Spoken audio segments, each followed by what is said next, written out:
Alrighty gang, I'm back. So last video I discussed how I arrived at the decision that I was going to quit my off-farm job, and then some of the challenges and the logistical issues I was having with making it work, and also the struggles with the people question of learning to relate to other individuals and just move forward. And what really ended up happening is I was willing to ignore the people question and even some of the logistical questions and just plow ahead. I've been raising broiler chickens for several years. I was raising a couple thousand a year. I was going to raise more and end up, I was going to make pretty good money with them. It was going to take 2 or 3 more years to really establish myself in the market, find my exact niche of which products people wanted. But I had a good product, pastured poultry. People were buying it, and I knew I could make that work. I was hoping to add on grazing some meat goats, and still was thinking about doing some vegetables on the side, even though that wasn't what I wanted to do. And I wanted to just disregard my concern over building people skills, including people in my life. Like most farmers in America today, I felt that people were best left outside my farming life. Life's just simpler when it's just you. There's less things that can go wrong. And it was somewhat of a selfish mindset, but I was so stuck in my mindset, I didn't want to view things any other way. And a month after I'd quit my off-farm job, I was eating a late breakfast. I'd worked 2 or 3 hours already. It was probably 8:30. And I had an Acres USA magazine in front of me. And Acres USA is just a magazine for homesteaders and people that are interested in regen agriculture. And I was reading an article by Joel Salatin, the founder and farmer at Polyface Farms in the Shenandoah Valley of Virginia, where they raise basically grass-based all the meats from beef to pork to chicken. And there was an article titled Building a Farm Team, and I generally enjoyed most of the articles Joel wrote because they were easy reading and usually entertaining. And I flipped through the magazine, and the first sentence in his article just kind of cut me the wrong way. He said, unless and until a farm business supports 2 salaries from 2 generations, it's not viable. In other words, you needed 2 people that were making 2 full-time salaries from 2 different generations in order for your farm business to be sustainable or to be really something worth considering, to be viable, as he put it. And then he went on to describe all of these assumptions that hermit curmudgeon farmers make. Things like, I can keep doing what I'm doing indefinitely. I don't need people to help me. And I realized as I read the article that Joel was describing me, even though I was only 23, 22. Everything he described in the article, an individual who wanted to be left to themselves, who thought that they could do everything themselves, an independent, introverted, just stubborn individual. That was me. And I felt a little bit convicted that, and Joel very eloquently in the article made the point that hermit curmudgeon farmers needed to go ahead and include people in their lives, if for no other reason than it was just the right thing to do. It's selfish not to include people in your life. And also, your business isn't going to last if you don't include people.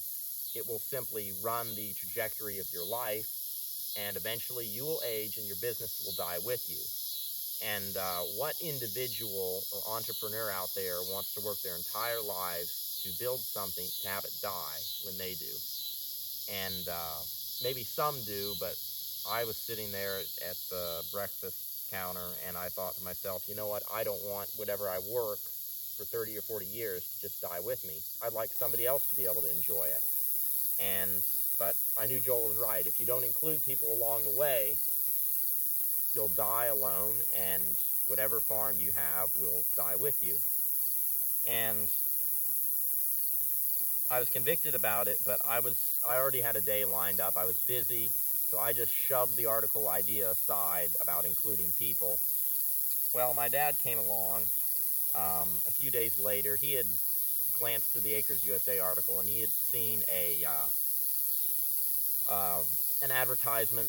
Polyface Farms was putting on these 2-day discovery seminars, and he told me, "David, I think you should go to one of these." And internally, I rolled my eyes at my dad, and I said, "Dad, I've read all of Joel's books," not literally, but I had read several of them, and word for word, I had applied everything I knew in them, or a lot of what I knew. And I said, "Dad, look, I've read the books. I know Polyface Farms, the farm. I don't need to go to a 2-day seminar. I mean, anything that I don't already know, I can read in a book, and anything I do know, some of the stuff I still have to apply. There's still lots of things I haven't applied to my life, and I'm always a practical guy. If I read something and I don't apply it, I don't want to read anything else until I've actually applied what I've learned, because otherwise it becomes just academics, and I hate something that's just academic. I want it to be something that I'm actually going to use in life." And so I said, "Dad, I have too much information already. I need to use what I have." And he said, "Well, David, you've never seen the farm in person." And then my dad, he uses emotional arguments sometimes. He said, "David, will you just go for me? I'll buy the tickets." And I was like, "All right, Dad, I give up. I'll go to Polyface for a 2-day discovery seminar, and you don't have to pay for the tickets. I've got the money. I'll put it up and go see what the discovery seminar is all about." And so I went, and I had read all of the books about Polyface, and the books somewhat over-embellish some things, and I say that. It's more how a person reads it than anything else, but I got the impression that Joel Salatin and his son Daniel just got up in the morning, put on Superman capes, and went around the farm just casting magical spells on the animals to make them move wherever they wanted them to, and everyone just lived happily ever after. And when I visited the farm, I saw that Joel and Daniel both, and every other individual at Polyface, put their britches on one leg at a time, and the farm's been very successful. They do a lot of marketing, and they have a lot of outreach to people and individuals through their discovery seminars, and now they're doing gatherings and other things. And they've got their intern and apprentice programs for young people that aspire to farm. And I was struck that there was no extraordinary individual at Polyface. They were simply ordinary individuals that were doing extraordinary things, because they were basing the leadership at Polyface was basing their decisions in as much as possible on some fairly good business principles and also life principles. They were, generally speaking, very considerate of everyone that came to Polyface, and there certainly seemed to be a real servant heart there in how the farm was being run. And anyway, the one thing I took away from that was that the secret to Polyface was not any clever production scheme, but it was simply that they had found a way to capitalize on people. And the people that were at Polyface were very grateful, so they had invested effort into those individuals, and the people that were working with them, whether it was staff at Polyface that were employees, or whether it was an intern that just wanted to learn from them, they were content and happy with Polyface's arrangement. And so I said, Polyface is invested in people on their farm instead of investing in lots of equipment, which is what most farmers do today. And that got me to thinking, and the conclusion of it all was that I ended up applying to Polyface for a second time. I had applied when I was 18. I applied again when I was 22. And it was in the hopes that I would end up going to Polyface, interacting with the leadership and the gang, and just acquire some people skills so that in the future I would have the habitual awareness in myself, or the habits, just keep it simple. Habitual awareness sounds technical, but I would have the awareness to include people in my farm and in my life so that whatever I had worked for wouldn't die with me.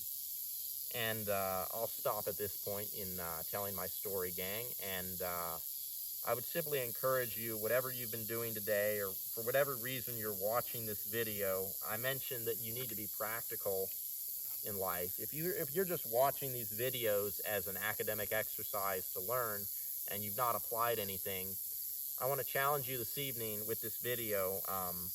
I mentioned several times the importance of people in your life. All of us have people in our lives, and go ahead and do one thing for someone else this evening or today.